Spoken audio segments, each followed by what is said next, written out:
Capítulo 2. Revolución conservadora y vitalismo autoritario en la Alemania de la primera posguerra. Mientras a nosotros nos han enjaulado, los aliados se pavonean entre nuestras rejas. Hemos buscado un refugio ignominioso en una paz que nos dejó un mero tronco de imperio, que desmembró nuestro patrimonio, nos robó nuestros ríos y hasta nos prohibió el aire. Se nos obsequió con una república cuya base no es la Constitución de Weimar, sino el Tratado de Versalles. Hemos sido convertidos en siervos. Arthur Müller van der Broek, 1923. Mediante una vasta cantidad de trabajo muy detallado, especialmente entre la inteligencia, creamos las condiciones previas para el día en que el pueblo alemán dio su voto a los candidatos nacionalsocialistas. Edgar Julius Jung, 1932. La Primera Guerra Mundial, con sus más de 10 millones de víctimas, ha llegado a ocupar un lugar preeminente entre los historiadores del siglo XX, especialmente para el caso de Alemania, donde este hecho cobró una relevancia mayúscula por sus implicancias futuras. Una correcta evaluación de los profundos cambios que trajo aparejada la contienda viene a demostrar que se crearon nuevas formas sociales y una identidad nacional diferente que no era otra cosa que el resultado de una redefinición que, de sí misma, hizo la comunidad alemana. Después de la Gran Guerra, fueron amplios sectores del pueblo los que, al dar rienda suelta a su imaginación, comenzaron a basar sus sentimientos en la idea de una lucha de la nación por su supervivencia. En el caso de los políticos de la nueva derecha, como se verá, esto iba a ser un hecho más que evidente. Las personas que formaron parte de la generación de 1914 eran un grupo de hombres que, siendo en su mayoría excombatientes, se sentían poseedores de una imperiosa necesidad de reformas. Muchos, aún jóvenes, estaban imbuidos por el deseo utópico de una renovación revolucionaria de derecha que diese por tierra con el sistema parlamentario y que borrase del mapa político al socialismo de izquierdas, pues, en sus pensamientos, ambos estaban relacionados con el origen de los males que aquejaban a la Alemania posbélica. Entre ellos, había un puñado de hombres que luego se convertirían en intelectuales. Pasadas hoy ya decenas de años, se puede intentar entender, mas no justificar, la situación y la sensación de desesperanza que empujó a algunos de aquellos intelectuales hacia los extremos de una reacción cultural que buscó de manera constante confrontar a una modernidad que había sido concebida allá por la década de 1780. Una modernidad que para ellos fue transformada en el chivo expiatorio de todos sus pesares. Criados en una atmósfera crepuscular de crisis cultural, sometidos aún jóvenes a la dura prueba de la guerra, estos hombres fueron testigos durante los inmediatos años de posguerra de una racha de revolución que barrió con el imperio secular y sacudió hasta los cimientos a toda la institución europea. Estos intelectuales nacidos en las últimas 2 décadas del siglo XIX no pudieron despojarse a sí mismos del sentimiento de que aquel apocalipsis solo había sido pospuesto y que cualquier restauración de la posguerra sería solo temporaria. Pero estos pensadores de derecha, que se veían como revolucionarios culturales, no estaban solos. Tras la derrota de 1918, el así llamado nacionalismo tradicional o de viejo cuño se transformó en un receptáculo de monárquicos y antirrepublicanos que querían recrear el nacionalismo alemán de los tiempos de guerra y buscaban afanosamente que todo volviera a ser como antes de 1914, o al menos como había sido hasta el cese de Bismarck.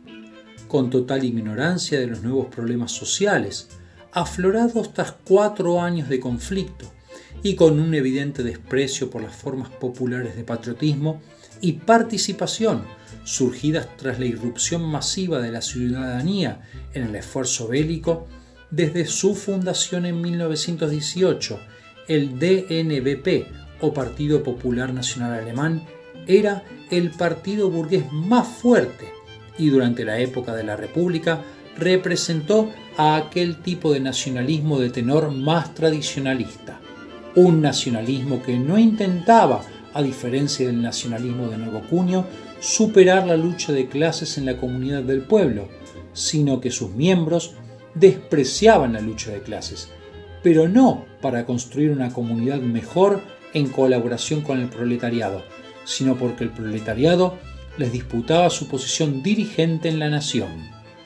En un principio, esa postura reaccionaria, más una política que se oponía a los presuntos abusos del movimiento obrero, le atrajo al DNBP un caudal muy importante de votos provenientes de la clase media y del sector agrario terrateniente, que aún eran reacios a seguir al nacionalismo social.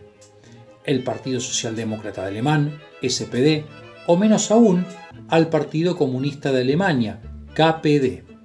Sin embargo, cuando llegó a su jefatura en 1928 el magnate de los medios de comunicación Alfred Jungeberg, esa misma actitud inflexible es la que terminaría finalmente por enajenarles muchos de los apoyos con que habían contado inicialmente entre los sectores conservadores de la población. De hecho, a partir de entonces, cada nueva temporada política traía consigo un nuevo grupo de secesionistas que le retiraba su apoyo. No obstante, la pérdida de votos no era monopolio exclusivo de un solo partido. Hacia 1926, durante el que suele calificarse como el periodo de estabilización de la República, por la relativa tranquilidad fiscal y la contención inflacionaria conseguidas tras la debacle de 1923, se agudizó en Alemania una sensación de desazón política que venía increyendo desde 1919 y que terminó por amenazar al propio sistema democrático de Weimar. Durante todo ese tiempo, incluso los así llamados partidos constitucionales, que presentaban un apoyo en algunos casos teórico y en otros políticamente poco homogéneo a la República, tuvieron que lidiar con una atmósfera enrarecida en la que sus miembros dejaban de asistir a las reuniones o donde no se podía reclutar voluntarios para distribuir propaganda. Una época en la que muchos de sus oradores enfrentaban salas de asambleas incómodamente vacías. Por todo eso, es natural que en Alemania a los políticos se los viera como una clase distinta, con características de grupo que trascendían sus aparentes fidelidades de partido. Eran percibidos por el público como bon vivants que regresaban al Reichstag de los bares y restaurantes de Berlín, solo para trejemanejes y trapicheos o para discusiones destempladas en que los comunistas acababan tocando la Internacional con trompetas de juguete, mientras los nacionalistas conservadores cantaban el himno nacional. Esta colorida descripción permite visualizar el descrédito que venía sufriendo tanto la derecha tradicional como los partidos de centro e izquierda, y alcanza para deducir hasta qué punto ya estaban dadas algunas de las condiciones necesarias para que surgiera algún tipo de protesta que buscara trascender a un caos político que para muchos, y en especial para los jóvenes nacionalistas de la generación del 14, era estructural y por lo tanto intrínseco al sistema.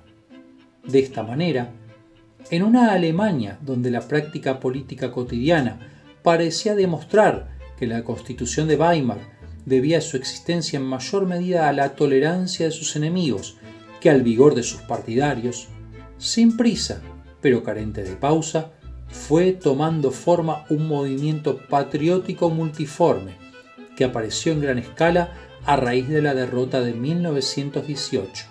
Como resultado de esto, en un plazo menor a 10 años, llegó a gestarse un ala derecha que en su momento llegaría a contar con más de 100 grupos políticos distintos posibles de ser identificados. Dentro de este amplio espectro político derechista y junto al nacionalismo tradicional se destacaron los grupos nacionalistas populistas Völkisch, con una prédica en muchos casos romántica pastoril que se remontaba a la época anterior a la guerra. El movimiento Völkisch defendía una vuelta a la tradición y lo autóctono junto a una elevada cuota de racismo y elitismo que eran postulados como medio de salvación nacional. Aparte del hecho de que los voceros Völkisch no tenían intenciones de restaurar la época guillermina, nunca alcanzaron a dar el perfil intelectual de un pensamiento político propio.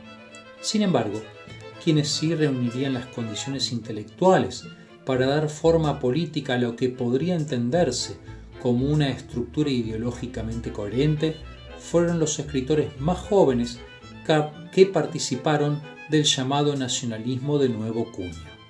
Los integrantes del nuevo nacionalismo coincidían con el movimiento Völkisch en rechazar a la Alemania guillermina, pero a diferencia de aquellos, derivaron su legitimidad de la experiencia de la guerra y no del tradicionalismo antimoderno decimonónico. Organizados en torno a clubes políticos, pequeñas revistas y otros círculos culturales, y a pesar de que nunca llegaron a establecer un partido o movimiento propiamente dichos, estos intelectuales de la nueva derecha representaban el crisol político y lingüístico de una terminología vitalista y autoritaria que sirvió, como dice Stern, para montar un ataque ideológico contra la modernidad, contra el complejo de ideas e instituciones que caracterizaban a nuestra civilización liberal, secular e industrial. Sus portavoces teóricos pertenecían al grupo de escritores que, en forma conjunta, son generalmente conocidos por la historiografía con el nombre de Revolución Conservadora. Desde hace bastante tiempo que interpretar a la Revolución Conservadora se ha transformado en una tarea harto difícil por la serie de problemas que presenta a los investigadores. El primer inconveniente se refiere a la forma metodológica con que los historiadores se han acercado al tema, y el segundo, a la dificultad que surge de la contradicción misma de los términos conservador y revolucionario propios de la definición. En líneas generales, estas cuestiones han servido para crear un ambiente de provechosa discusión que muchas veces ha tendido a polarizar las posiciones de los especialistas. Por eso, antes de intentar redefinir a este nacionalismo de nuevo cuño, es necesario hacer al menos un breve repaso de cómo algunos de estos trabajos han considerado a la revolución conservadora. Inicialmente el término revolución conservadora fue utilizado en 1927 por el poeta austríaco Hugo von Hofmannsthal para señalar a aquellos alemanes que no buscaban libertad, sino lazos comunales. Todo pretendía su autor dentro de un proceso que se inscribía en una escala semejante como la historia europea jamás ha conocido. Posteriormente, y reconociendo haber sido parte del grupo de intelectuales que participó de estas ideas, se sirvió de la clasificación Hermann Rauschning, un nazi desilusionado que después de ocupar un cargo político del partido en Danzig, se exiló en los Estados Unidos tras separarse del movimiento. Rauschning empleó el término como título de su libro La Revolución Conservadora y lo utilizó, quizás un poco a modo de expurgo, para criticar al grupo de pensadores cristiano-monárquicos que eran contrarios a la modernidad, pero que después de un periodo inicial terminaron por abjurar del régimen de Hitler. Escribió Rauschning: nosotros vimos la necesidad de un nuevo despertar intelectual y político en la forma de una revolución, conservadora, aunque sin embargo revolucionaria, con la retórica y la pasión, el desorden y la destrucción que aquella implicaba. Estábamos decididos a arrebatar aquello de lo cual carecíamos, por medio de las energías de la revolución, de los tronos de cualquier dios. En lugar de construir pacientemente, queríamos alcanzar algo por la fuerza. Una vez derrotado el nazismo, recién en 1949 surgió la primera explicación histórica de dicho fenómeno de la mano de Armin Möller.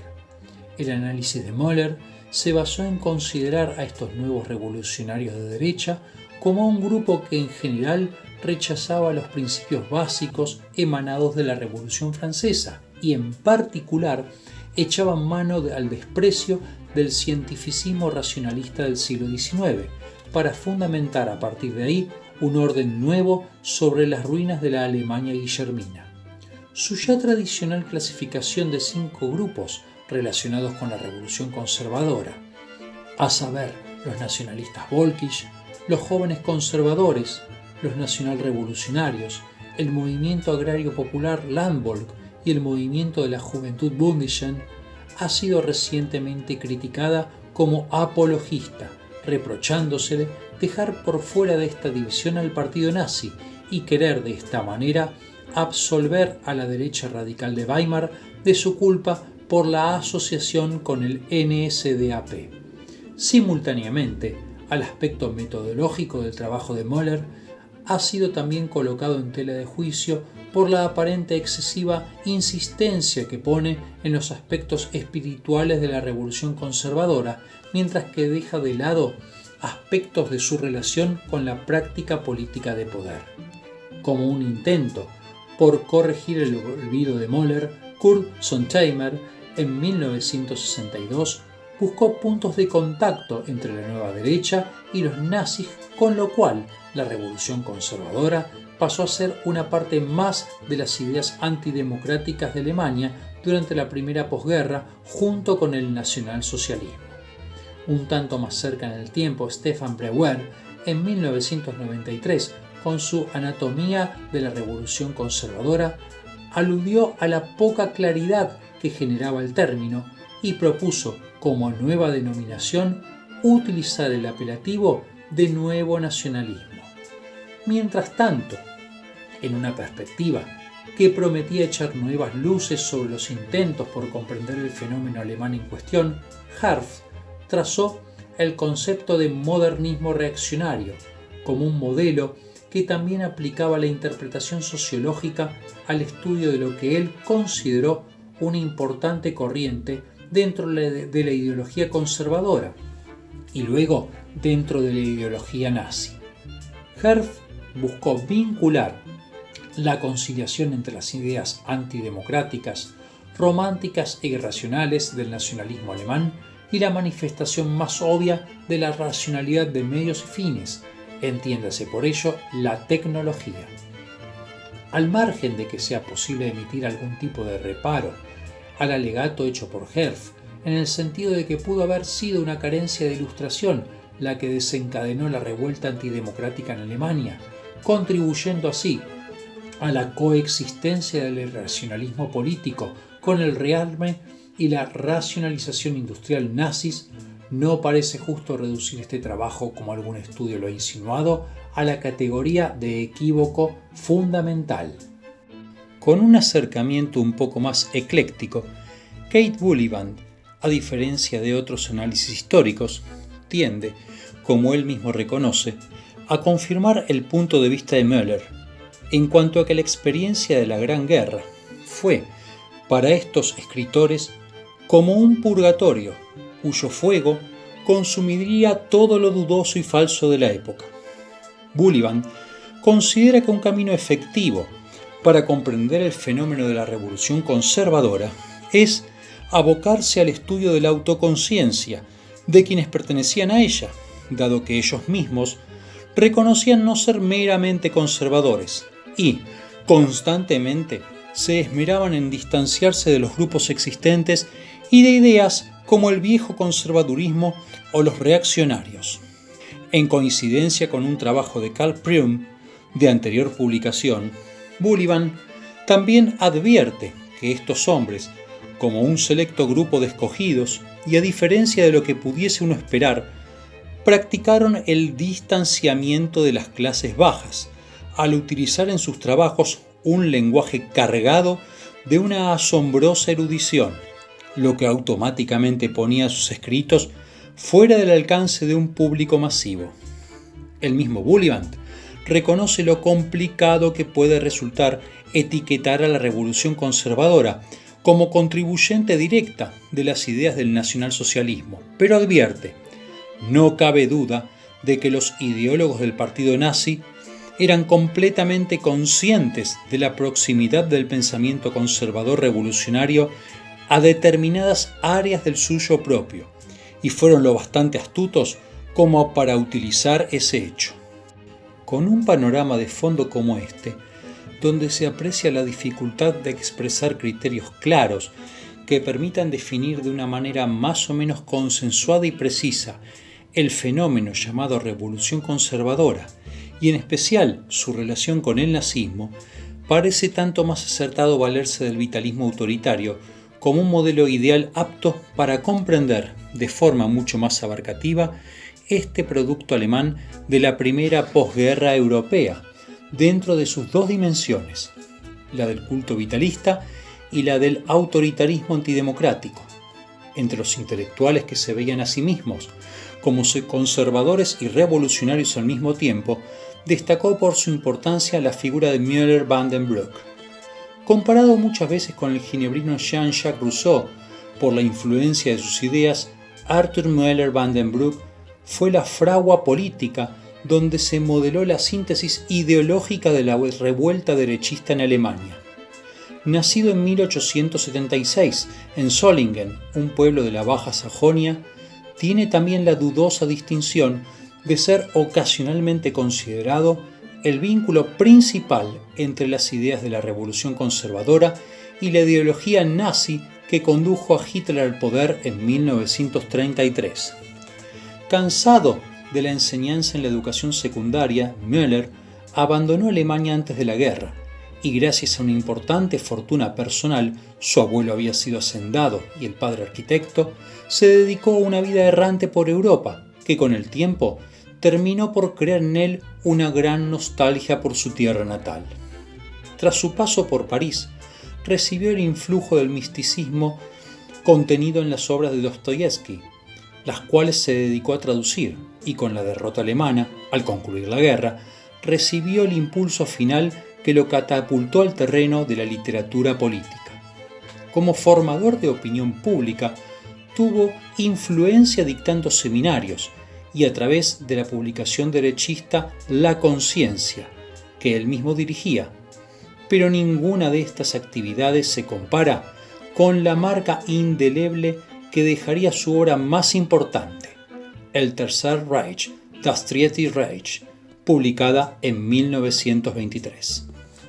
Müller creía que el primer Reich alemán, o primer imperio medieval, había sido fundamental para modelar a Europa, pero Alemania, en algún momento de su historia, había extraviado el camino, y probablemente esto sucedió durante el Segundo Reich creado por Otto von Bismarck. La Alemania guillermina, pese al aparente progreso y boato, había degenerado en una era materialista que la había llevado a su inevitable fracaso. Müller no disimuló su descontento sobre este punto cuando escribió: ¿qué era fue aquella, la de Guillermo II? Mecanizada, agobiada de burócratas y aún jactanciosa, pobre con toda esa riqueza, fea con toda su pompa, una era condenada al naufragio, condenada a mirar el día que suprimiría todos sus éxitos. Müller creía que Weimar era producto de la revolución de 1918, era solo una transición hacia algo mucho más importante. Alemania, escribió, necesitaba un cambio de sangre, una insurrección de los hijos contra los padres, una sustitución de los viejos por los jóvenes. No escapa la percepción que el de Müller era un trabajo marcado por la decepción tras la Gran Guerra. ¿En qué grupo de hombres nos convertimos los de aquella última generación después de nuestro colapso? Inmóviles, hombres fosilizados, todos sin temperamento, sobredisciplinados, enredados en papeleo, con toda la adaptabilidad perdida. El Tercer Reich de Müller también debería ser entendido como un muy cuidadoso intento por encontrar el camino que llevará a desvincular al nacionalismo alemán no solo de la tradición conservadora bismarckiana, sino también de la aún más aborrecida democracia liberal. No hay hoy jóvenes liberales en Alemania, sostenía. Hay jóvenes revolucionarios, hay jóvenes conservadores, pero ¿quién querría ser un liberal? Hay apenas algún joven demócrata en el propio sentido del término, y ellos, quienes unos pocos años atrás estaban aún obsesionados por el ansia respecto a la Liga de Naciones y la paz mundial, están hoy siendo rápidamente nacionalizados. La democracia formal, que presumió de ser nuestro Estado entonces, ahora está tan desacreditada que nada la puede salvar. Pensaba Möller que el joven conservador y el joven revolucionario, quizás sin ser conscientes ninguno de ellos, estaban más cerca en sus posiciones de lo que podían suponer. Tras un análisis de estos dos, consideró que compartían un desprecio común por el ingrediente liberal existente en el pensamiento político, una situación que en ambos casos haría finalmente del abandono de los principios liberales solo una cuestión de tiempo. Cuando el cambio de generación esté completo, escribió, entonces no sobrevivirá en Alemania un solo individuo que busque una justificación de los logros liberales, a los cuales nosotros no solo les debemos la pérdida de la guerra, sino la pérdida de la revolución, la cual debemos encaminar al triunfo. El liberalismo es la filosofía de la vida de la cual la juventud alemana ahora reniega con náuseas, con furia y con un desprecio absolutamente peculiar. Por eso, nada es más extraño, más repugnante, más opuesto a su propia filosofía. La juventud alemana hoy reconoce a lo liberal como al enemigo. Möller rechazaba de plano a la revolución del 9 de noviembre de 1918 y la calificaba como el naufragio de la jefatura, el producto de un socialismo errado que había sucumbido a los encantos del parlamentarismo occidental.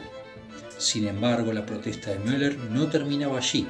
Su desprecio de amplio espectro abarcaba desde el liberalismo contemporáneo, pasando por el pensamiento racionalista, hasta la socialdemocracia y el materialismo histórico de corte marxista. Marx era visto por él como un extranjero judío en tierra europea que no había entendido nada. Al aplicar la idea del materialismo para la comprensión de la historia, afirmaba Möller, daba a la economía una importancia más grande que al hombre, con lo que terminaba por negar los verdaderos valores espirituales en favor de una degeneración de la historia misma. En Alemania, escribió, el joven revolucionario, quien ha mentalmente sobrevivido al colapso del marxismo, hace tiempo viene siendo desilusionado por una revolución que solamente ha conducido a una falsa democracia reaccionaria que se contenta con el disfrute oportunista del poder aparente.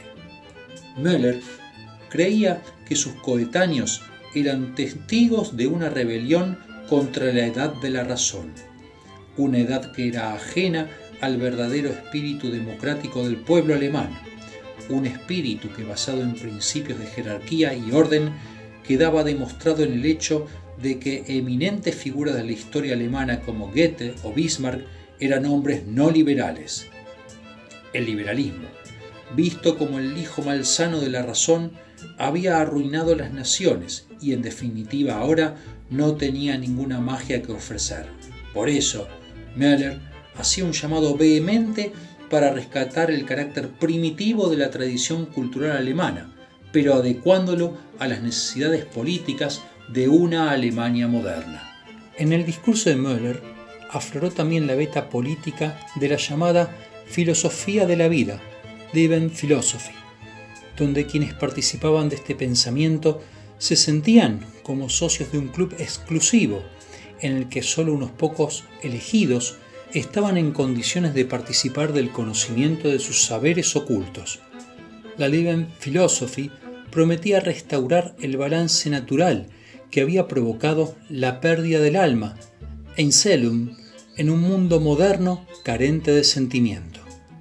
Mediante una abjuración de los principios racionales ilustrados, que rechazaba todas sus posibles derivaciones políticas y del saber, liberalismo, parlamentarismo, marxismo y positivismo, se apelaba a los trazos de una vida fantástica que invocaba principios cósmicos inmanentes, donde lo elemental, irracional e intuitivo era visto como un salvoconducto seguro para recomponer el espíritu, Geist, de aquella comunidad, Gemeinschaft, perdida.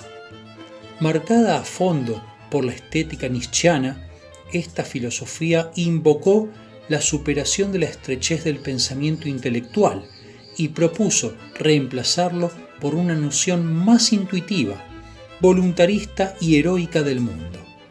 Eso fue posible gracias a que Nietzsche funcionaba como la contraparte autoritaria del radicalismo marxista, un profeta que encarnaba y enunciaba el verdadero Geist alemán en contra de las ideologías foráneas competidoras.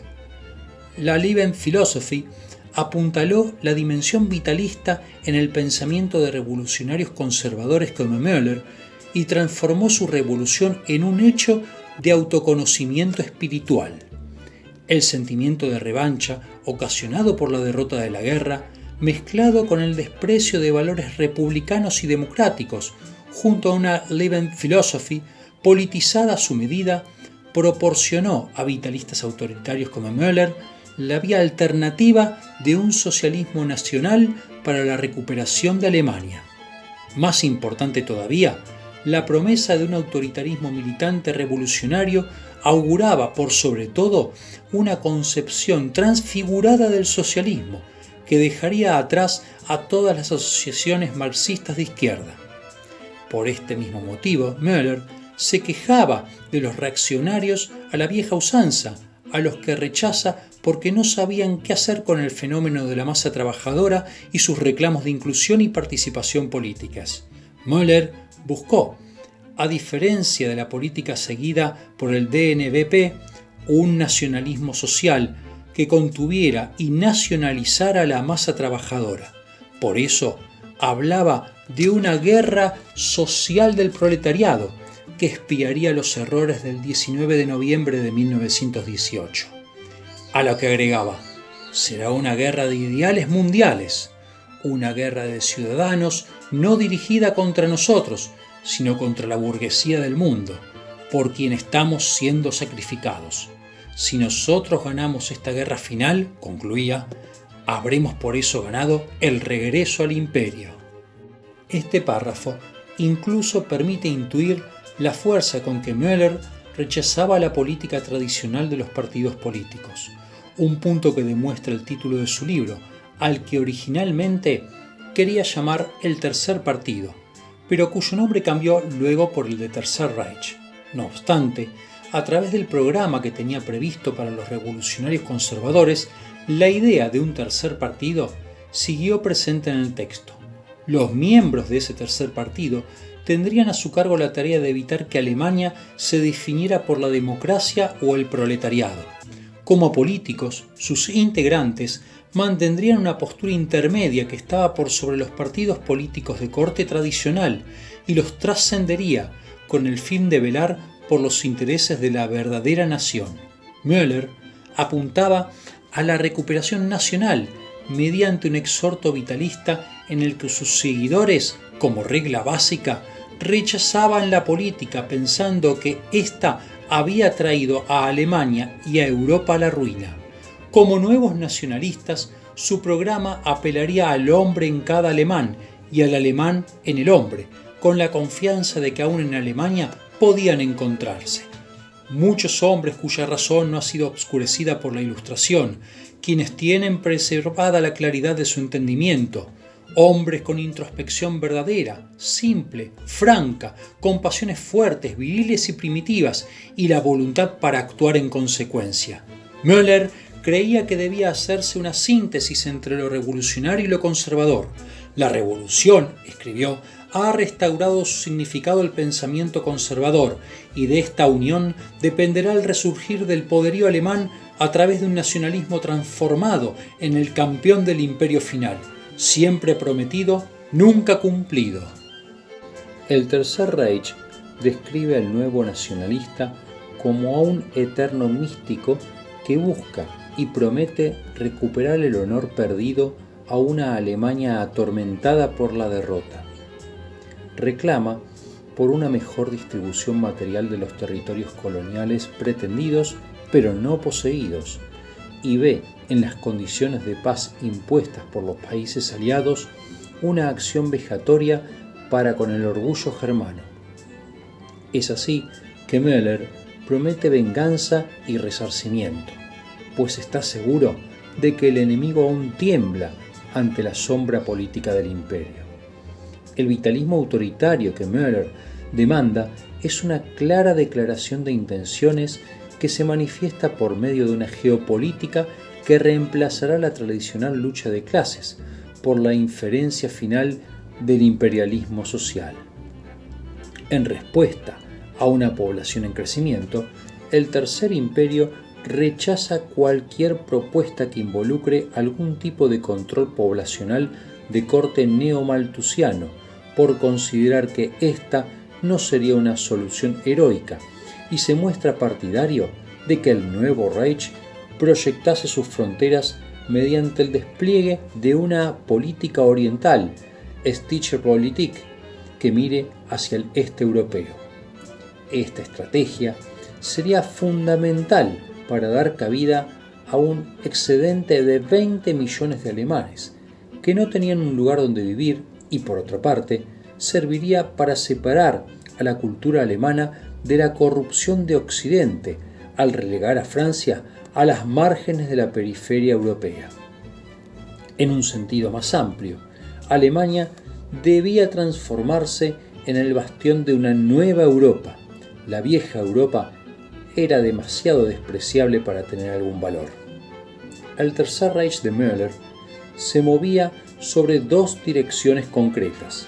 La primera en un plano de ideas o filosófico, la segunda en el contexto de la acción política concreta. Afirmaba: la idea del Tercer Imperio, a la que nosotros debemos apegarnos como a nuestra última y más alta filosofía, solo puede dar fruto si es trasladada a la realidad concreta. Ella debe abandonar el mundo de los sueños y poner el pie en el mundo de la política. Ella debe ser tan realista como los problemas de nuestra vida constitucional y nacional. Ella debe ser tan escéptica y pesimista como corresponde a nuestro tiempo. Así, Müller-Vandenbruck se transformó en uno de los principales referentes de un nuevo culto vitalista autoritario, que era pregonado desde el Juni Club, o Club de Junio, un ámbito de discusión derechista que utilizaba como nombre del foro, a manera de repudio, el mes de la ratificación de Versalles. Pero Müller no era el único para esa época que mostraba signos de disconformidad con la República. Thomas Mann había escrito durante la guerra un ensayo que, para cuando fue publicado en 1918, llegó justo a tiempo para promover el autoritarismo como una defensa de la cultura alemana frente al moralismo civilizador y democratizante de Inglaterra y Francia. Cuando Mann escribió Consideraciones de un hombre apolítico, lo hizo como una forma de reacción frente a las críticas que sonaban contra Alemania y la guerra. En esencia, lo que había de comenzar como una respuesta a la crítica de su hermano Heinrich terminó siendo un ataque suyo conscientemente montado contra el sistema democrático. Mann, en su artículo, consideraba a la democracia como foránea y venenosa para el pueblo alemán.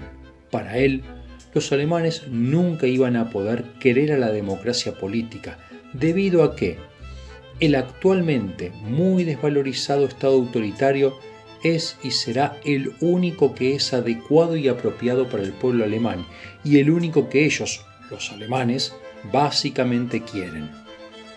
Mann, en cierta forma, se había adelantado en su alejamiento de Occidente a Vandenbruck, Su rechazo de la democracia estaba basado, al igual que Müller, en una enemistad de cierta parte de la tradición cultural alemana con la civilización occidental.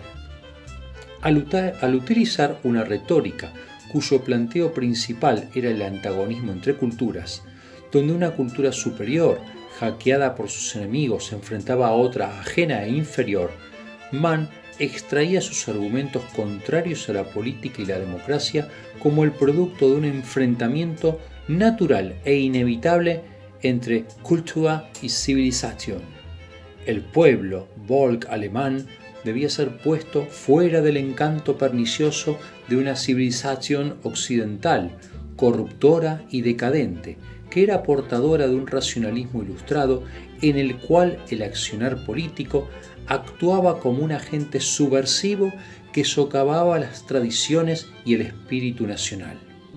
Para Mann, la palabra cultura, con una K mayúscula, era la responsable de que el espíritu del pueblo alemán enarbolara el concepto apolítico y aristocrático de la cultura, que es, según él cree, el principio mismo de su propia existencia. Tal como lo veía, la cultura era la guardiana de un yo cultural, que a diferencia del profano concepto de la sociedad Gesellschaft, celebraba su máxima expresión en la idea de una Gemeinschaft o comunidad del pueblo. El intelectualismo árido de la civilización de Occidente contrastaba frente al elemento maravilloso y místico que Mann creía ver tras el concepto alemán de Kultur. Escribía Mann: los escultores y educadores de la humanidad alemana, los Lutero, Goethe, Schopenhauer, Nietzsche, no eran demócratas. Ah, no, si la gente en el extranjero los honra, que reflexione sobre lo que están haciendo. Fueron ellos los que crearon la idea de una cultura, Kultur, con una K mayúscula, los que formaron el centro de energía de la ideología bélica alemana. Por el enaltecimiento que Mann hace en su ensayo de la cultura bélica, es comprensible que fuese hostil al internacionalismo cultural y por ende también al mismo socialismo de clases. Mann estaba convencido de que el socialismo, que había ayudado a derrumbar al imperio, era el responsable de haber impulsado la politización de la sociedad alemana.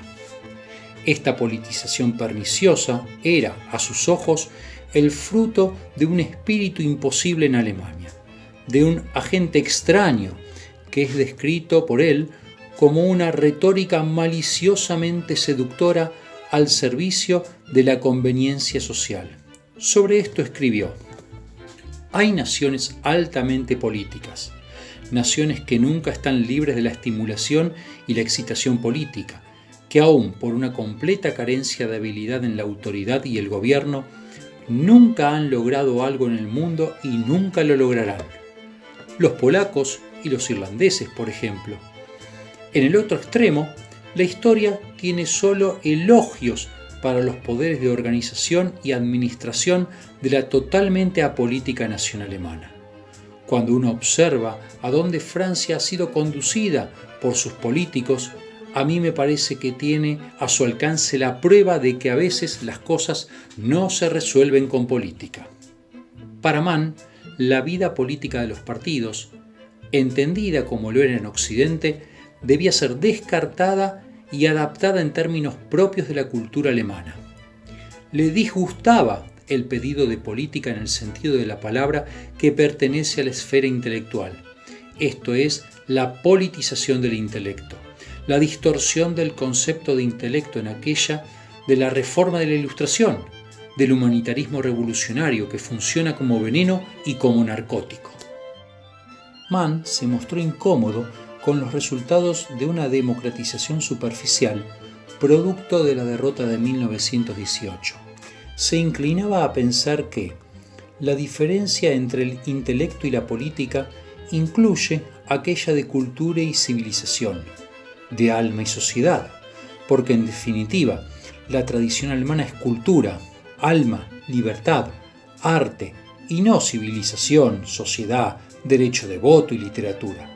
La diferencia entre intelecto y política, con otro ejemplo agregaba, es la diferencia entre lo cosmopolita y lo internacional. La burguesía, la democracia y el socialismo internacional eran extraños al espíritu alemán. Un presupuesto como este fue el que lo movilizó a realizar un llamado a la estabilidad que solo podía proporcionarse mediante un sistema autoritario aristocrático. En último término para Mann, lo que sería necesario, lo que finalmente podría llegar a ser alemán, de acuerdo con sus palabras, era una unión y pacto entre la conservadora idea de cultura y la revolucionaria idea de la sociedad. En este caso, su denuncia resultó ser la continuación de un reclamo del que incluso no había ni siquiera podido escapar Richard Wagner, cuando conceptuó la política como una actividad inmoral y sobre todo antialemana. El rechazo de la práctica política, en definitiva, involucra la búsqueda de una forma de participación que se ajustase a unas categorías más de naturaleza estética o espiritual que inequívocamente políticas. Desde este punto de vista, no es de extrañar que Mann fuese un freudiano convencido. Después de la guerra, las explicaciones de Sigmund Freud hicieron que el psicoanálisis, con una mitificación de la interpretación del oculto, se convirtiera en un oráculo para él y muchos otros. Mann estaba en verdad convencido de que Freud, como explorador de las honduras del alma y psicólogo del instinto, encajaba a la perfección con los estudios que exaltaban los lados nocturnos de la naturaleza y del alma. Al transformar esos aspectos en el determinante real y fuerza creadora de la vida, en contraste con el racionalismo y el intelectualismo que depositaban la fe en la mente humana propia del siglo XVIII. Para Mann, Freud significó el pasaje a un mundo prístinamente divino y prerracional. Sin embargo, no todo es lo que parece.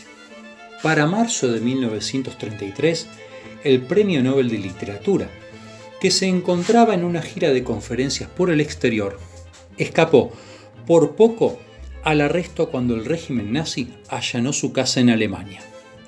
El paulatino giro que se aprecia en las acciones de Mann hacia posturas menos intransigentes, tales como aceptar ser elegido en 1931 asesor de la Asociación de Defensa contra el Antisemitismo, o el discurso que pronunció en octubre de 1932 a los trabajadores en el Gran Salón de la Casa Popular del Movimiento Socialdemócrata vienés, donde expresó la profesión de fe y la simpatía que sentía por la causa socialista, le valieron el calificativo de la policía bávara de adversario del movimiento y simpatizante de las ideas marxistas.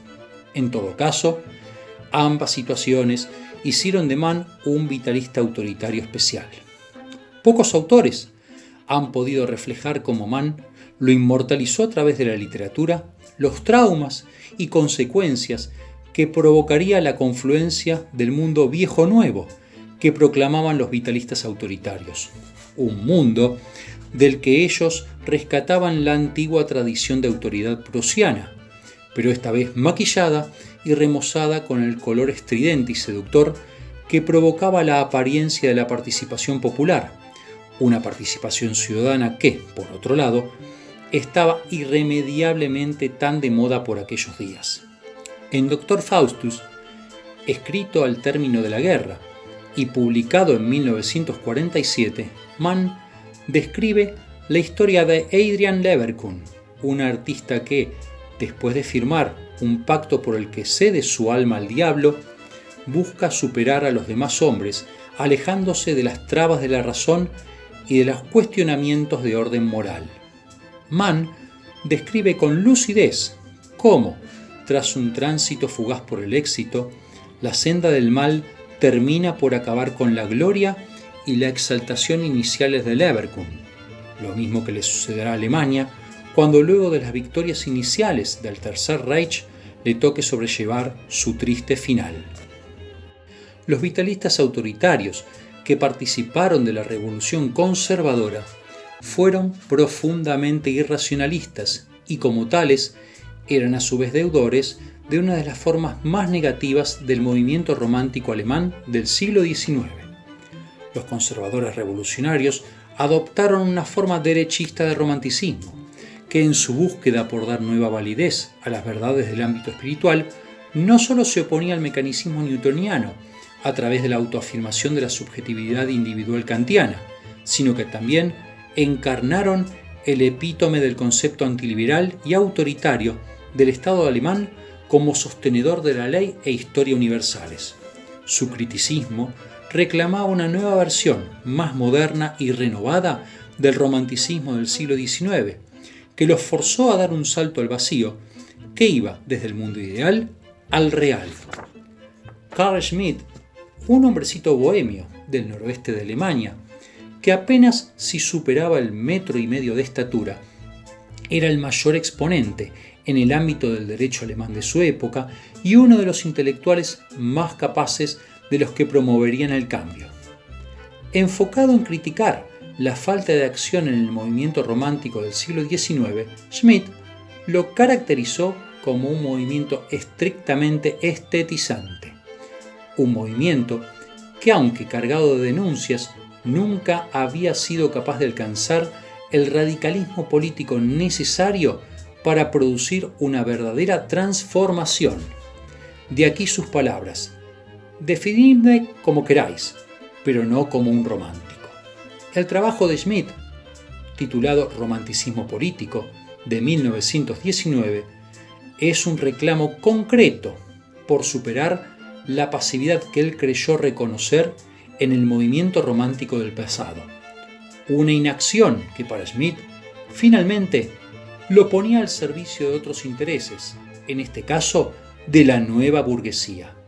Schmitt pensaba que toda forma de romanticismo está al servicio de otras energías no románticas, y la elevación sublime por sobre la definición y la decisión se transforman así en una campaña servil de fuerzas ajenas y de decisiones ajenas. El meollo de la censura schmittiana hacia el romanticismo reposa en un punto. Considera el romanticismo político como aquel que quiere volverse productivo sin volverse activo, como aquel que practica un subjetivismo carente de decisión propia. En definitiva, como uno que se autoexcluye del riesgo y la responsabilidad inherentes a toda actividad política. Por eso, para Schmitt, la actividad del romanticismo, tal cual él la describe, es una contradictio in accepto. La ausencia de hechos concretos reduce a toda la producción romántica a tan solo un acompañamiento emotivo de los sucesos políticos de su época, que solo pueden traducirse en una descripción lírica de las vivencias. Romanticismo político es para Schmitt el comienzo de un prolongado pedido de acción política que finalmente llevará al autor a una búsqueda por dejar atrás las largas y polarizantes disputas del sistema parlamentario de Weimar.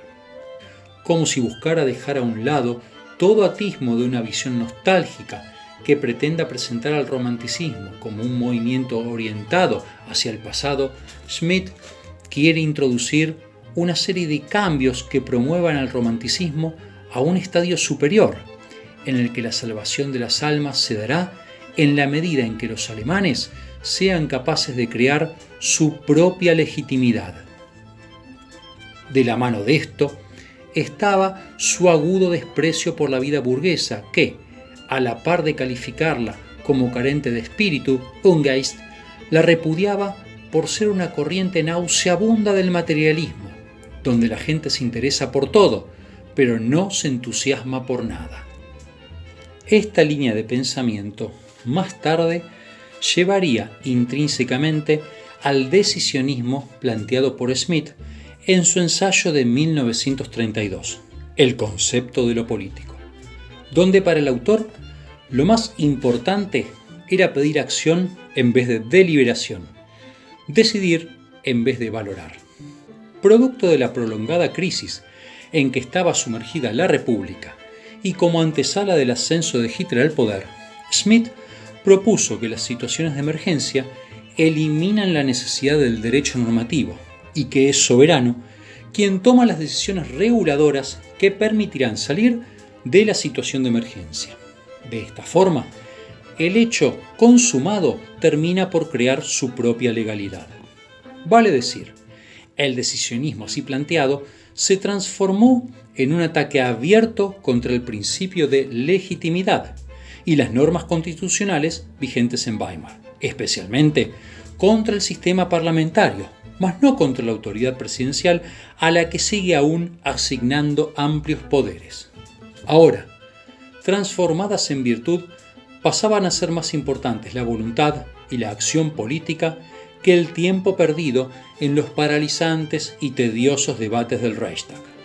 Por si fuera poco, en el concepto de lo político, Schmitt también introduce el concepto de amigo-enemigo.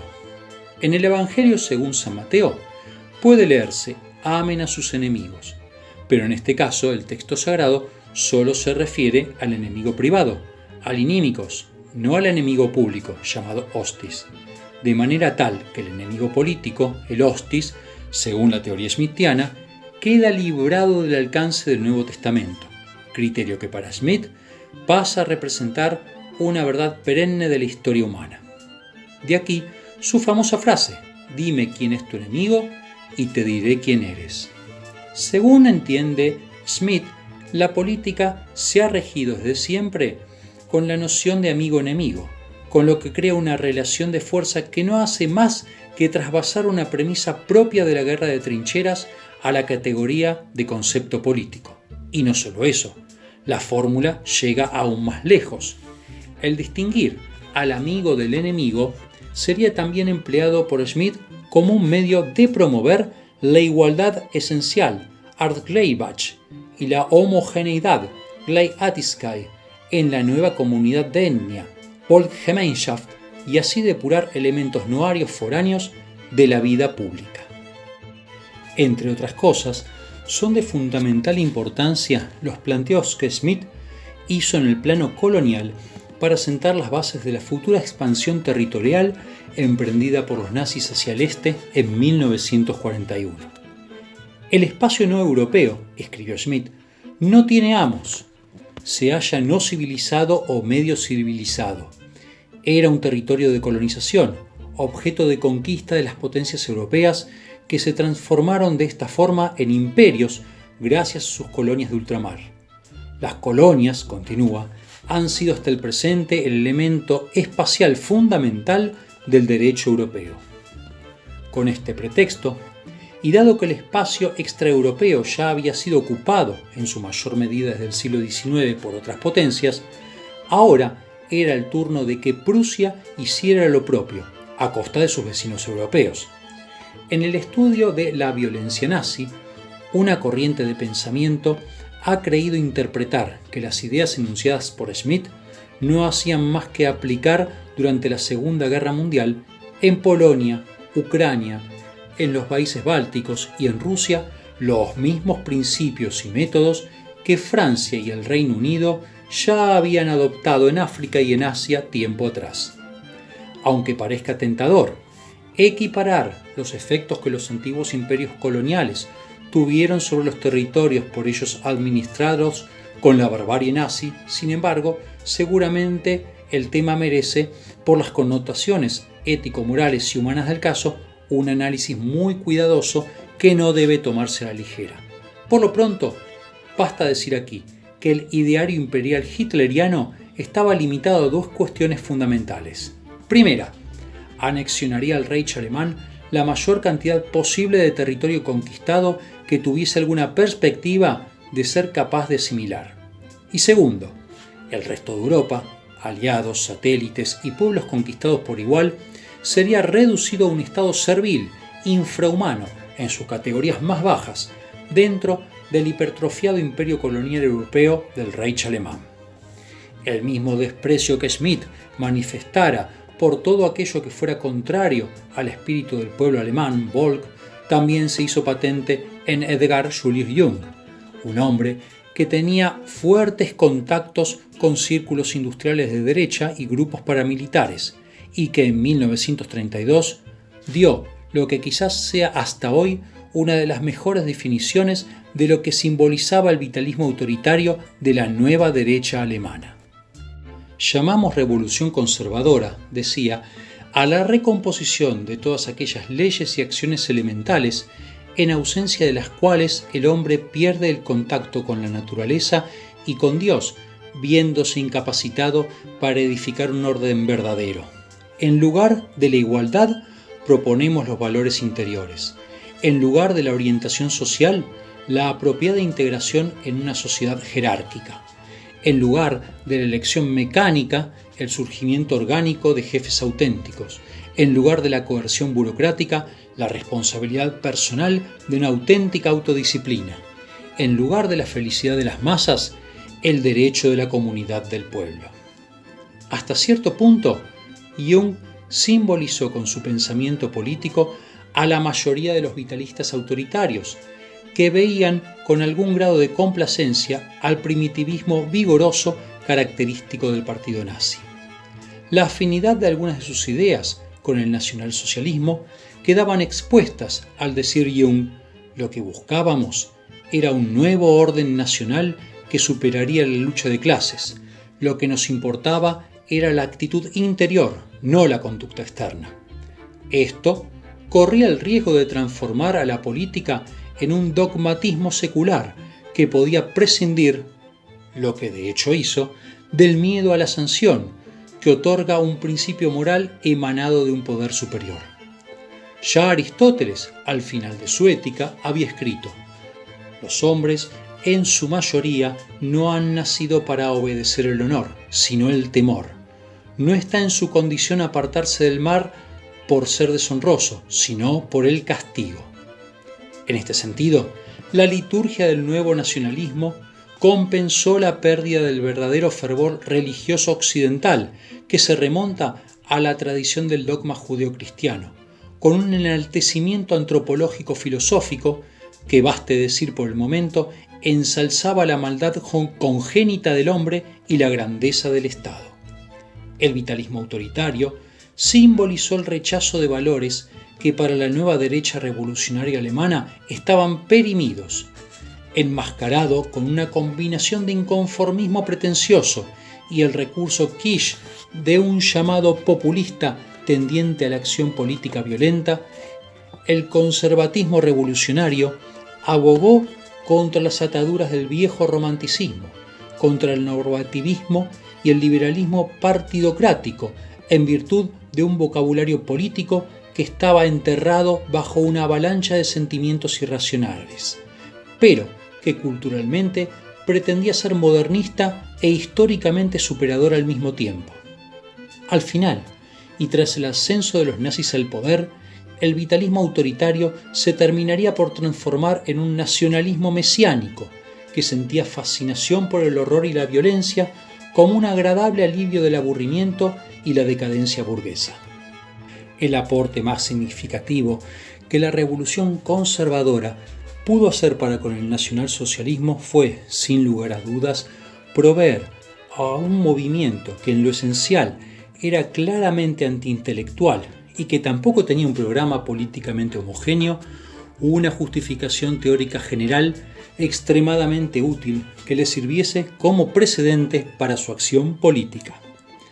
Mucho se ha discutido sobre si el nazismo tenía o no una ideología o cuerpo doctrinal coherentes, pero lo que no debe escapar a la vista de ningún análisis sobre este periodo es el hecho de que el vitalismo autoritario representó una contribución significativa para la formación de una Weltanschauung nacionalsocialista, es decir, proveyó muchos de los aspectos característicos que pasaron automáticamente a formar parte de la filosofía cotidiana y de una actitud ante la vida propias del NSDAP. Los conservadores revolucionarios de Weimar se apartaron del pensamiento racional clásico e insuflaron cierta aura de erudición a la mitología nacionalsocialista entre los sectores medios, la Mittelstand de la sociedad alemana, pero sobre todo influyeron de un modo especial en el ámbito académico y estudiantil, que con más de 100.000 alumnos resultó proclive a las falsas panaceas pregonadas por el extremismo político de derecha. Para algunos de estos apóstoles de la nueva derecha, el ensueño revolucionario terminó por transformarse en un nuevo Saturno que regresaba para devorar a sus propios hijos. Müller, a causa de su falta de antisemitismo militante, fue rechazado por los propios nazis y criticado por el principal ideólogo del partido, Alfred Rosenberg, quien lo calificó de ser un mero littérateur y retrató a su teoría como algo exangüe y artificial. Frustrado y tras un ataque de nervios, Müller optó por el suicidio en 1924, demasiado temprano como para ver los resultados de su prédica. Quien sí tuvo oportunidad de vivir en carne propia los primeros pasos de los nazis en el ejercicio del poder fue Jung. Debido a sus propias creencias cristianas e influenciado por el corporativismo teórico del profesor católico vienés Otmar Spann, Jung buscó promover un conservatismo cristiano supranacional y corporativo, que lo terminó por enfrentar con los intentos totalizadores del autoritarismo nazi. La situación para él empeoró cuando creyó poder desactivar el antiintelectualismo penitente del partido de Hitler en favor de una élite de pensadores, en la que él mismo se incluía, que tenían como intención reencauzar la revolución nazi. A finales de 1934, su nombre fue agregado a la larga lista de la Noche de los Cuchillos Largos y un disparo puso fin a su vida e ideas. Por su parte, Mann deja la impresión de haber sabido reconocer a tiempo los peligros del nacionalsocialismo, lo que lo llevó en época temprana a optar por una postura inequívocamente crítica frente a los nazis y la cuestión judía. Pese a que Mann también fue uno de los muchos intelectuales y políticos que cometieron el pecado original durante los fatídicos días de enero de 1933 de subestimar el poder de Hitler y del nacionalsocialismo, a los que comparó con el destello final de una hoguera ya consumida, cuando más tarde debió expresarse sobre la Alemania nacionalsocialista, reconocería: no hay dos Alemanias, una buena y una mala, sino solo una, la que por astucia del diablo puso lo mejor al servicio del mal. Mientras que a Mann esto le valió la honrosa distinción de pasar a formar parte desde 1936 del abultado grupo de destacadas personalidades que integraban las listas de emigrados a quienes se despojaba de su ciudadanía alemana, Schmidt tuvo la dudosa distinción de aportar una justificación teórica a la toma del poder de Hitler. Con una fuerte influencia de la teoría de la élite y de los Systemsozialist de Vilfredo Pareto, que veía a los hombres como seres no lógicos, impelidos a la acción por fuerzas del sentimiento, y a través de lo que podría entenderse como una reinterpretación de George Sorel y sus reflexiones sobre la violencia, Schmidt abrazó el autoritarismo, destacó el rol del caudillo y atacó a la democracia parlamentaria al redefinir la doctrina soreliana del mito como una fuerza vital que impulsaba la revolución de los instintos y que encontraba su más alta expresión en la relación amigo-enemigo y el decisionismo político. Schmidt se afilió al partido nazi en 1933, convencido de que el NSDAP era la realización de sus sueños. Ese mismo año, fundamentó la legalidad del ascenso nazi al poder y criticó abiertamente al régimen democrático liberal a través del libro Estado, Movimiento, Nación. En este trabajo, Schmidt saludó elogiosamente a la ley del Reich del 24 de marzo de 1933, que confería a Adolfo Hitler lo que venían a ser sus poderes absolutos. En el texto, Schmidt expresaba: la revolución alemana, la de 1933, fue legal. Sería política, moral y legalmente disparatado poner la impotencia en el origen del poder y hacer volver así subrepticiamente el poder a un sistema impotente. entiéndase el sistema parlamentario de Weimar. Lo que está vivo no puede identificarse a sí mismo con la muerte, y el poder no puede legitimarse en términos de impotencia. Pero también Schmitt destacó lo fundamental de la idea del caudillo e introdujo un precedente racista más obscuro que abogaba por el requisito de una incondicional similitud racial entre el caudillo y sus seguidores, como principio indispensable para la propia existencia del Estado Nacional Socialista. Una identificación como esta traería consecuencias enormes que se verían reflejadas en el comentario oficial a la Ley de la Ciudadanía del Reich de 1935. Schmitt, con el rechazo que hizo del romanticismo decimonónico, abogó por una acción política basada en la voluntad suprema del yo, y abrió el camino para una época que Joseph Goebbels, ministro de propaganda del Tercer Reich, proclamaría como la era del romanticismo de acero. Desde esta perspectiva, el vitalismo autoritario, operante durante la República de Weimar, munido de un lenguaje elevado y con una fuerte carga de simbolismo kitsch, señaló el camino para una revolución cultural que haría aceptables a millones de alemanes nuevos patrones normativos y de comportamiento en un intento por refundar la modernidad en un acabado y coherente metasistema que resolvería las complejidades y conflictos de principios del siglo XX. Sería Ernst Jünger y su singular esteticismo bélico el que, en la búsqueda por reinterpretar la derrota de la guerra y el caos político, transformaría la relación amigo-enemigo de Schmitt y el vitalismo autoritario de la revolución conservadora en un activismo masculino secular que investiría al trabajador con los poderes superiores del soldado de trincheras.